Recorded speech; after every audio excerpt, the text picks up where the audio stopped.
ఎలా ఉన్నారు అందరూ? నేనైతే చాలా బాగున్నాను. మీరందరూ కూడా బాగుండాలని కోరుకుంటున్నాను. ఈరోజైతే మీతో ఒక productive Friday morning to afternoon routine అయితే షేర్ చేస్తానండి.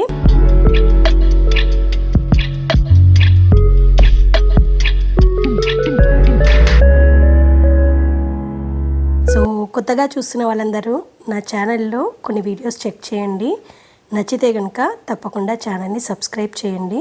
అండ్ వీడియో చూస్తున్న ప్రతి ఒక్కరూ వీడియో నచ్చితే కనుక తప్పకుండా లైక్ చేయండి. సో మీరు ఎంత లైక్ చేస్తే వీడియో అనేది అంత పుష్ అవుతుందన్నమాట. సో నాకు సపోర్ట్ చేసిన వాళ్ళు అవుతారు.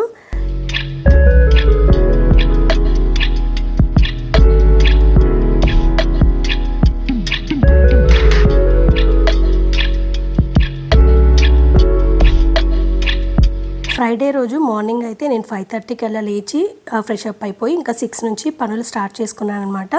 సో ఫ్రైడే అనగానే చాలా పనులు ఉంటాయి కదండి. మెయిన్గా వచ్చేసి కడుపలు కడుక్కోవడము, తర్వాత ఇంటి ముందు ముగ్గు పెట్టుకోవడం అంటే రెగ్యులర్గా పెట్టుకుంటాం, కానీ కడుపలు కడుక్కోవడం నేను ఓన్లీ ఫ్రైడేనే చేస్తానన్నమాట. ఈ ఫ్రైడే చేస్తే మళ్ళీ నెక్స్ట్ ఫ్రైడే చేస్తానన్నమాట. సో మంచిగా కడుప కడుక్కొని ముగ్గు పెడతాం కదండి. కడుప ముగ్గు పెట్టిన తర్వాత ఇంటి ముందంతా తుడిచేస్తున్నాను అనమాట. సో ఈ వాటర్ కూడా పడతాయి.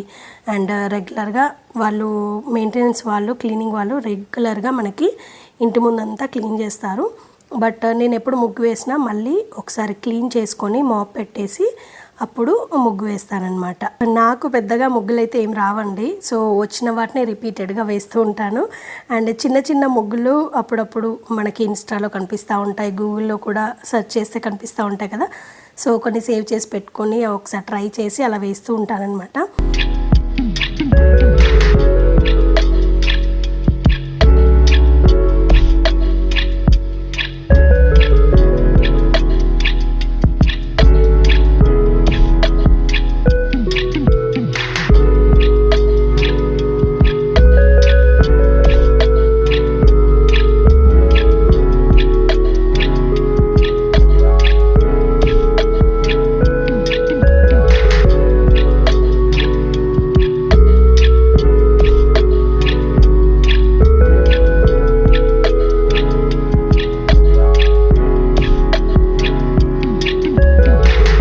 నెక్స్ట్ ఇంకా కాఫీ తాగుదామని చెప్పేసి మిల్క్ అయితే కాగపెడుతున్నానండి.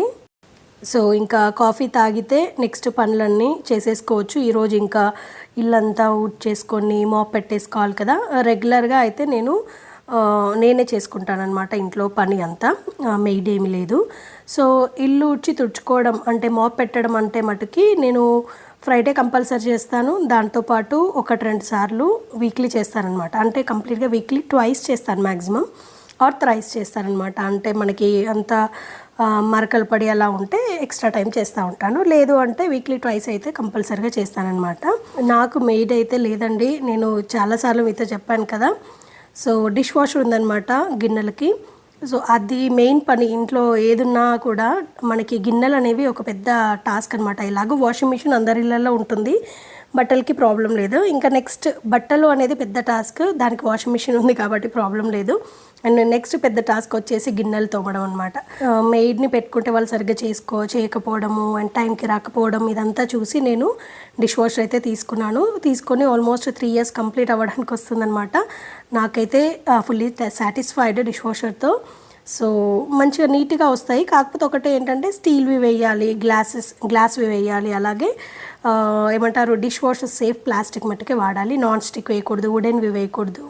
అల్యూమినియం గిన్నెలు అయితే నేను అసలు మానేశాను అనమాట వాడటమే. కంప్లీట్గా ఇంట్లో ఒక్క అల్యూమినియం గిన్నె కూడా లేకుండా తీసేసాను అనమాట. ఎందుకంటే అది హెల్త్కి మంచిది కాదని చాలామంది చెప్తున్నారు కదా.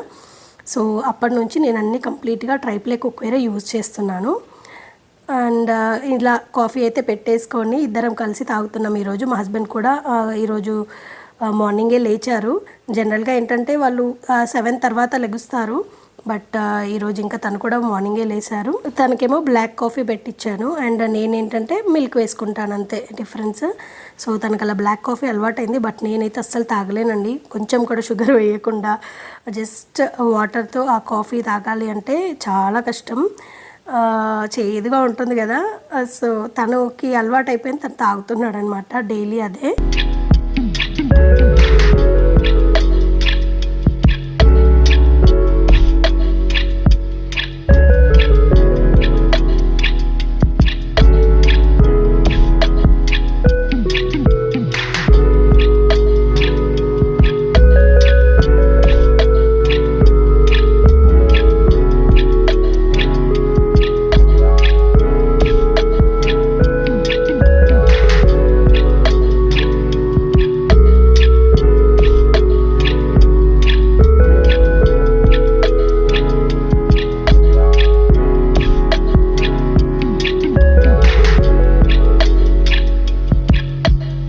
కాఫీ తాగి అలా కాసేపు రిలాక్స్ అయ్యారనమాట. ఒక 10 మినిట్స్ అయితే కాఫీ టైం తీసుకుంటాను. రిలాక్స్డ్గా అలా కాఫీ తాగుతూ కాసేపు అలా కూర్చొని, మా హస్బెండ్ కూడా ఉంటే ఇద్దరం కలిసి మాట్లాడుకుంటూ అలా కాసేపు టైం స్పెండ్ చేస్తాము. ఇంకా నెక్స్ట్ వర్క్ అయితే స్టార్ట్ చేశారనమాట. సో ఇల్లంతా నీట్గా చేసుకొని మాప్ పెట్టేసి తుడిచేస్తున్నాను అనమాట. మాది ఏంటంటే 2.5 BHK లాగా అండి. సో 2 బెడ్రూమ్స్ వస్తాయి. దాంతోపాటు ఒకటి కిడ్స్ స్టడీ రూమ్ లాగా వస్తుంది. అది కూడా బెడ్రూమ్ లాగా యూజ్ చేసుకోవచ్చు, బట్ చిన్న సైజులో ఉంటుందన్నమాట. సో అందుకోసమే మేము అందులో ఒక చిన్న సింగిల్ కాట్ వేసి మా బాబు కోసం స్టడీ రూమ్ లాగా సెటప్ చేసామన్నమాట. సో ఈజీయేనండి, పెద్దగా టైం ఏం పట్టదు, పెద్దగా కష్టమైతే ఏమనిపించదు నాకు. నెక్స్ట్ మా బాబుకి న్యూటెల్లా పెట్టిస్తున్నానండి. మిల్క్ బ్రెడ్ తీసుకొని వాడికి ఏంటంటే సైడ్స్ ఉండకూడదనమాట. సైడ్స్ అన్నీ నీట్గా కట్ చేసి పెట్టి అప్పుడు న్యూటెల్లా అప్లై చేసి ఇస్తానన్నమాట, శాండ్విచ్ లాగా. సో ఒక బ్రెడ్కి అప్లై చేస్తాను, ఇంకో దానికి అప్లై చేయను. వాడికి ఏంటంటే ఈరోజు బ్రేక్ఫాస్ట్ ఇదే, వాడికి ఇది కావాలని చెప్పాడని చెప్పేసి ఇంకా మొన్న స్టోర్కి వెళ్ళినప్పుడు న్యూటెల్లా తీసుకొని వచ్చాను. అండ్ అది ఇంకా మంచిగా కొంచెం థిక్గా అప్లై చేస్తానన్నమాట. లైట్గా ఉంటే నచ్చదనమాట. అందుకోసమే కొంచెం ఒక స్పూన్ నిండుగా వేసి నీట్గా మంచిగా థిక్గా అప్లై చేసి ఇంకొక బ్రెడ్ పెట్టేసి శాండ్విచ్ లాగా ఇచ్చేస్తాను. ఇంకా వాడు ఇది తినేసి క్రికెట్ ఆడుకోవడానికి వెళ్తాడనమాట. మాకు కమ్యూనిటీలోనే క్రికెట్ కోర్ట్ ఉంటుందండి. సో వాళ్ళ ఫ్రెండ్స్ అందరు కలిసి ఒక 2 hours అలా మంచిగా క్రికెట్ ఆడి టైం స్పెండ్ చేసి వస్తారనమాట. బట్ ఎండలు ఎక్కువ ఉన్నాయి, కానీ ఇంకా తప్పదు కదండి, వాళ్ళకి ఫ్రీ టైం దొరికేదే ఇప్పుడు కదా. అండ్ ఈవినింగ్ ఏంటంటే మళ్ళీ స్విమ్మింగ్ క్లాసెస్ ఉంటాయన్నమాట. సో 2 ఒకేసారి చేయాలంటే అంత స్టామినా సరిపోదు కదా, టైర్డ్ అయిపోతారు పిల్లలు అని చెప్పేసి మార్నింగ్ అయితే ఇంకా క్రికెట్ ఆడుకోవడానికి పంపిస్తాను. అండ్ ఈవినింగ్ ఏంటంటే స్విమ్మింగ్ క్లాసెస్కి పంపిస్తాను అనమాట. ప్రజెంట్ అయితే ఇవి 2 చేపిస్తున్నాను.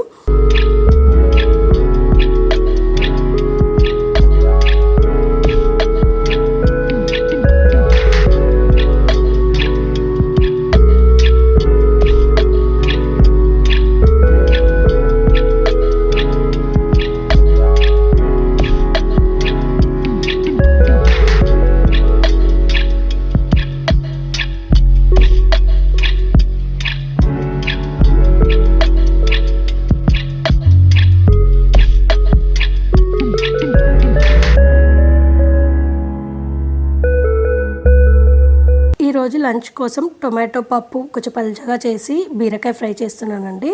సో కందిపప్పు మంచిగా కడుగుతాం కదా, ఒక చిన్న గ్లాస్ తీసుకొని అందులో చిన్న టమాటాస్ దొరికాయండి, చాలా చిన్నగా ఉన్నాయి. అవి ఒక 5 to 6 అలా తీసుకొని మధ్యలో కట్ చేసి పప్పులో వేసి తగినంత వాటర్ యాడ్ చేసి ప్రెషర్ కుక్ చేయాలి. మెత్తగా అయిపోయిన తర్వాత మనము పప్పు గుత్తితో చిదుముకు మంచిగా మెత్తగా స్మాష్ చేయాలన్నమాట. సో నెక్స్ట్ ఇంకా ఒక కడాయి తీసుకొని అందులో ఆయిల్ వేసి ఆనియన్, పచ్చిమిర్చి, కరివేపాకు వేసి అవి కొంచెం వేగాక, జనరల్గా అయితే పప్పుకి పోపులో మనం ఏంటంటే వెల్లుల్లి వేస్తే బాగుంటుంది, బట్ నా దగ్గర అప్పుడు వెల్లుల్లి అవైలబుల్ లేదని అల్లం వెల్లుల్లి పేస్ట్ కొంచెం వేసానమాట. పసుపు, అల్లం వెల్లుల్లి పేస్ట్ వేసి అది కూడా కొంచెం వేగాక ఈ పప్పు అంతా మనము కడాయిలోకి ట్రాన్స్ఫర్ చేసుకోవాలి. మంచిగా అది ఆయిల్లో కుక్ అవ్వాలన్నమాట. ఇది చూడండి కొంచెం గట్టిగా ఉంది కదా, మనం కుక్ చేశాక ఇంకా గట్టిగా అవుతుంది. సో ఈరోజు పల్చటి పప్పు కావాలి అన్నారని చెప్పేసి ఒక గ్లాస్ ఎక్స్ట్రా వాటర్ యాడ్ చేస్తే ఏంటంటే అది కొంచెం మనకి సూపీగా ఉంటుంది కదా, లిక్విడ్గా బాగుంటుందన్నమాట. అందులోనే కారము, ఉప్పు, ధనియాల పొడి, కొత్తిమీర వేసి ఎక్కువ టైం ఏం పట్టదండి, ఎందుకంటే ఆల్రెడీ పప్పు ఉడికిపోయింది కాబట్టి ఒక 2 to 5 minutes అలా కుక్ చేస్తే సరిపోతుందండి. మంచి టొమాటో పప్పు అయితే రెడీ అయిపోయిందనమాట.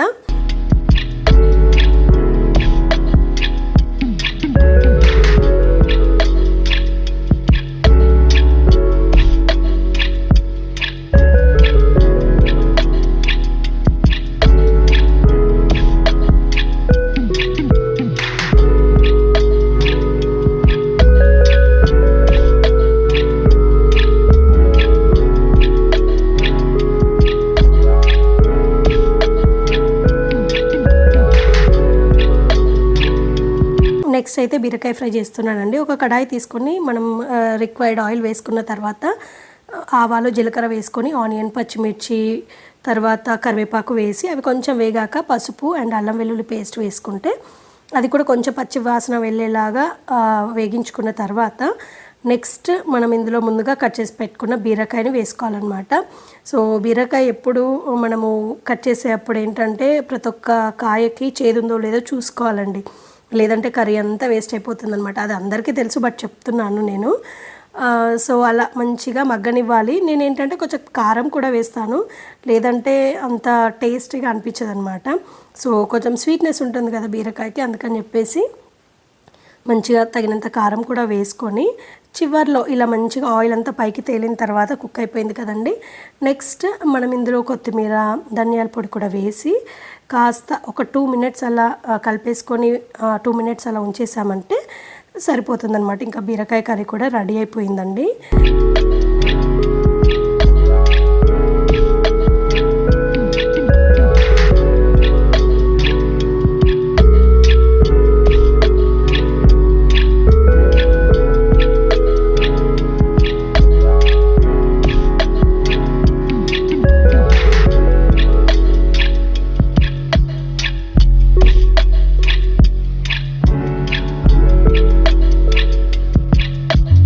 మేము మ్యాక్సిమము మాకు వీలైనంత మట్టికి ఇంట్లో ముగ్గురం ఉంటే ముగ్గురం కలిసి తినడానికి ట్రై చేస్తామండి. ఒక్కొక్కసారి ఏంటంటే మా హస్బెండ్ అవైలబుల్ ఉండరు, మా బాబు స్కూల్ ఉంటుంది. సో అలాంటి టైమ్స్లో మనం ఏం చేయలేం. కానీ ఇప్పుడు ఎలాగో మా బాబుకు హాలిడేస్ అండ్ మా హస్బెండ్ వర్క్ ఫ్రమ్ హోమ్ చేశారనుకోండి, ఆ రోజు ఇంకా ఎర్లీగా లంచ్ చేస్తూ ఉంటామన్నమాట. అందరం జనరల్గా కూడా ఎర్లీగానే లంచ్ చేస్తాము, బట్ అందరం కలిసి తినడం అనేది ఇలా అందరము అవైలబుల్ ఉంటే మట్టుకి తప్పకుండా ముగ్గురం కలిసి అలా మాట్లాడుకుంటూ టైం స్పెండ్ చేస్తూ లంచ్ చేయడానికి ట్రై చేస్తామన్నమాట.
నా దగ్గర ఒక 12 ఇంచెస్ సాయిబాబా ఐడల్ ఉందండి. ఇది షిరిడీలో తీసుకొచ్చుకున్నాను. మీకు ఒకసారి ముందు వీడియోలో కూడా షేర్ చేశాను కదా, ఈ ఎల్లో కలర్ డ్రెస్ బాబాకి వేసినప్పుడు, రెడీ చేసినప్పుడు.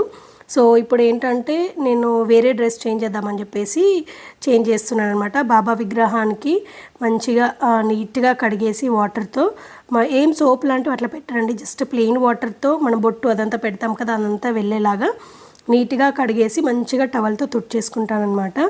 అండ్ బాబాకి డ్రెస్సెస్ నేను తీసుకొచ్చానండి, బట్ పగడీలు ఏంటంటే దీనికి 5 సైజ్ వస్తుందన్నమాట. నేను లాస్ట్ టైం వెళ్ళినప్పుడు మర్చిపోయి 4.5 సైజ్ తెచ్చుకున్నాను. అవి రావట్లేదు సైజెస్. అవి ఒక 3 to 4 కలర్స్ తెచ్చాను, బట్ అవి ఏంటంటే ఇప్పుడు పట్టట్లేదు అనమాట. నేను స్టార్టింగ్లో ఏంటంటే ఐడల్ తీసుకున్న దగ్గరే తీసుకున్నాను కాబట్టి వాళ్ళు సైజ్ చెక్ చేసి ఇచ్చారు 5 సైజు, నేను అది మర్చిపోయాను. సో ఇంకా ఇప్పుడు ఏం చేయలేం కదా, మళ్ళీ ఇంకా వెళ్ళినప్పుడు తెచ్చుకోవాలి. ఓన్లీ 2 కలర్సే ఉన్నాయన్నమాట. ఇప్పుడు చూపిస్తున్న పర్పుల్ కలర్ ఉంది కదండి, దానికి పగడి లేదు. అందులో ఒకటి వచ్చింది క్లాత్ టైప్ది, బట్ అది ఏంటంటే డ్రెస్ అంతా వెల్వెట్ ఉంది క్లాత్, అండ్ పగడి క్యాప్ పెట్టేది ఒక డిఫరెంట్ క్లాత్ లాగా ఉంది. అది నాకు నచ్చలేదు. ఇంకా సరే అని ఈసారి పగడి పెట్టకుండా ఓన్లీ మంచిగా డ్రెస్ వేసి మాల వేసి అలా రెడీ చేశానన్నమాట. నాకు ఇలా సాయిబాబా విగ్రహాన్ని మంచిగా డెకరేట్ చేయడము, బాబాని మంచిగా డ్రెస్సింగ్ అంతా చేసి మంచిగా బొట్టు పెట్టి రెడీ చేయడం అనేది చాలా చాలా ఇష్టం అనమాట. సో నేను అందుకే షిరిడీకి వెళ్ళినప్పుడు ఎప్పుడైనా సరే చాలా ఇష్టంగా బాబాకి కావాల్సినవి అన్నీ కొనుక్కొని వస్తాను. మాలల కోసం చాలా వెతుకుతానమాట, అన్ని షాప్స్ వెతుకుతాను, బాగా వెతికి బాగా నచ్చినవే కొంటానమాట. అండ్ డ్రెస్సెస్ అయినా సరే పగడీలైనా సరే చాలా వెతికి ఇష్టంగా తీసుకొస్తాను. నా దగ్గర అంతకుముందు చిన్న సైజ్ ఐడల్ ఉండేదండి, అది ఇప్పుడు ఉంది 2 నెంబర్ సైజ్ అంటారు దాన్ని. అది ఎన్ని ఇంచెస్ అనేది నాకు ఐడియా లేదు, కానీ దానికి ఏంటంటే 2 సైజ్ డ్రెస్ అండ్ పగడీస్ వస్తాయి. దానికోసం కూడా తీసుకొచ్చుకుంటాను అనమాట. ఆ ఐడల్ని కూడా రెడీ చేస్తాను. సో ఇలా నాకు చాలా హ్యాపీగా అనిపిస్తుంది, ఇలా చేసి బాబాని రెడీ చేసి మంచిగా ఇంట్లో పెట్టుకొని అలా ఎప్పుడు డైలీ అలా చూస్తుంటే నాకు షిరిడీలో బాబాని చూసినట్టు అనిపిస్తుంది అనమాట.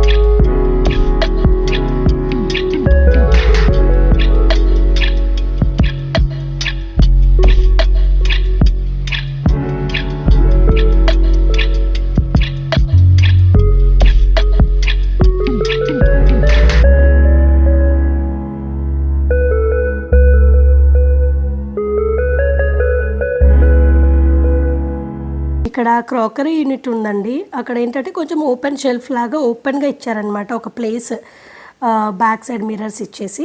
సో ఈ ప్లేస్లో బాబాని పెడితే బాగుంటుందని సెలెక్ట్ చేసి ఇక్కడ పెట్టానమాట. ఎందుకంటే మాకు టీవీ యూనిట్ ఏరియాలో వచ్చిన కబోర్డ్స్ ఏవైతే ఉంటాయో గ్లాస్ వచ్చినవి అందులో సెట్ అయ్యేలాగా లేదు, అండ్ గ్లాస్ వచ్చింది మొత్తం మధ్యలో, అది వెయిట్ ఆపదు కదా. సో అందుకోసం అని చెప్పేసి ఈ ప్లేస్ బాగుంటుందని చెప్పేసి ఇది సెలెక్ట్ చేసి ఇక్కడ పెడుతున్నాను అనమాట బాబాని. ఇది మనకి డైనింగ్ ఏరియాలోనే వచ్చేస్తుంది. మంచిగా ఏమంటారు ఒక పీఠం లాగా వేస్తాను, అది అగ్రోమెక్లో తీసుకున్నానండి. సో ఇలా మంచిగా డెకరేట్ చేసి బాబాని ఇక్కడ పెడతానమాట. అండ్ పక్కన ఒక ప్లాంట్ పెడతాను, పెట్టేసి ఇంకా నీట్గా ఇది సాయిబాబా కార్నర్ లాగా సెట్ చేసుకున్నాను అనమాట. కరెక్ట్గా సెట్ అయింది ఈ ప్లేస్. అంటే మనకి పెద్ద విగ్రహం కదండి, అటు ఇటు నడుస్తున్నప్పుడు ఏదైనా తగిలి ఏదైనా అవుతుంది అని చెప్పేసి ఒక సేఫ్ ప్లేస్లో పెట్టాలి, ఈ ప్లేస్ అయితే ఎవరు టచ్ చేయరు అని చెప్పేసి ఈ ప్లేస్ అయితే సెలెక్ట్ చేసుకున్నాను అనమాట. సో ఇదండి ఇవాల్టి వీడియో. ఈ వీడియో అయితే మీ అందరికీ తప్పకుండా నచ్చుతుందని అనుకుంటున్నానండి. ఈ వీడియో కనుక నచ్చితే లైక్ చేయండి, అలాగే మీ ఫ్రెండ్స్ అండ్ ఫ్యామిలీ మెంబర్స్తో షేర్ చేయడం మర్చిపోకండి. అండ్ కొత్తగా చూసిన వాళ్ళందరూ నా ఛానల్ని తప్పకుండా సబ్స్క్రైబ్ చేసుకోండి. అండ్ ఇదండి ఇవాల్టి వీడియో. మళ్ళీ ఒక కొత్త వీడియోతో మీ ముందుకు వస్తానండి. అంతవరకు టేక్ కేర్, బాయ్.